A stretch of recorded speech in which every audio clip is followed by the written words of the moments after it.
Hello, good afternoon सबैजनालाई। तपाईँहरू के गर्नुहुँदैछ? आज हाम्रो घरमा चाहिँ यहाँनिर फुपू भदैनीले चाहिँ एकदम होममेड केक बनाएर हामीलाई खुवाउनु लागेको छ। अनि आज हामी फ्यामिलीहरू धेरै समयपछि भेट भएकोले गर्दाखेरि अनि हामीले एउटा घरमै केक बनाएर केक कटिङ गर्ने भनेर प्लान गरेको थियौँ र आज चाहिँ दिनसोदेखि नै फुपू भदैनीले केकहरू रेडी गर्दैछ। अन्त केक चाहिँ धेरै मिठो नै हुनेवाला छ किनकि उनीहरूले कडा मेहनत गरिरहेको छ। तर म चाहिँ यहाँ बसेर हेर्ने मात्रै हो, अन्त खानुमा चाहिँ म हेल्प गर्छु, बाँकी चाहिँ उनीहरूले सबै गरिरहेको छ। अन्त तपाईँहरू पनि केक खानुहुन्छ भने चाहिँ भन्नुहोस् है, हामी केक घरदेखि अनलाइन गर्नेछौँ।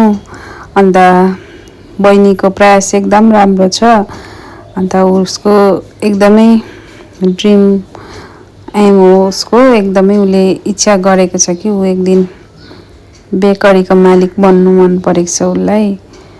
अन्त तपाईँहरूलाई पनि केकहरू चाहिएको छ भने मेरो बहिनीसँग सम्पर्क राख्नुहोला। अन्त भदैनीले चाहिँ एकदमै केकमा डिजाइनहरू गर्दैछ अनि ऊ डिजाइनरमा चाहिँ एकदम माहिर रहेछ भदैनी चाहिँ। अन्त एकदम डिजाइनहरू गर्दैछ। अन्त उसको प्रयास पनि कमी चाहिँ छैन, एकदम पर्फेक्ट नै छ। अन्त ऊ चाहिँ हामीसँग धेरै लामो समयपछि भेट भयो, 1 इयर पछि, किनकि ऊ चाहिँ काठमाडौँमा बस्छ अनि हामी चाहिँ सिलगढीमा छौँ। र पनि अब हामी थोरै समयमा भए पनि धेरै मेमोरेबल टाइमहरू स्पेन्ड गरेको छौँ। अन्त तपाईँहरू के गर्नुहुँदैछ हेर्नुहोस्। अब हाम्रो केकहरू रेडी हुँदैछ अनि रेडी भइसकेपछि हामी केक कटिङ गर्नेछौँ। अन्त त्यो भिडियो पनि तपाईँहरूलाई म देखाउने छु। यस्तै छ हाम्रो आजको प्लानहरू।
हाम्रो फ्यामिली गेट टुगेदरको केक कटिङ भइसकेको छ।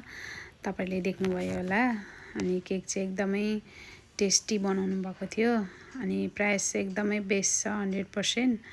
अन्त अझै अगाडि बढ्ने हामी बधाई र बहिनीलाई हौसला दिन चाहन्छौँ अनि हामीलाई हेरेर सपोर्ट गरिदिनु भएको लागि यहाँहरु सबैलाई एकदम धन्यवाद। यस्तै भिडियोहरु लिएर हामी फेरि तपाईको माझ आउने छौं।